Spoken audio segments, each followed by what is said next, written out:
ঢিল ছুড়বো, দেখি কিভাবে বাসর ঘর করে আজকে। আচ্ছা আমি তাই ব্যবস্থা করবো। তা বলি সব ঠিক হয়ে যাবে, আয় উপরে। লক্ষ্মী মা, দরজা খোল যদি আমার বেটা হয়ে থাকিস।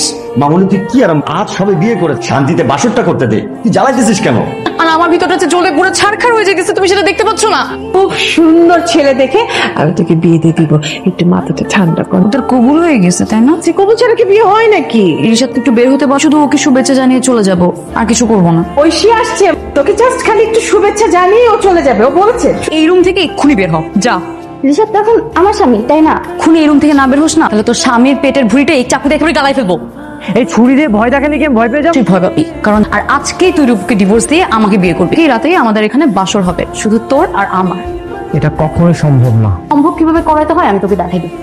আজকে রাতে যদি আমাদের বাসর না হয় না, আমি এখান থেকে এক চুলো নড়বো না। তুই চলে যাচ্ছি।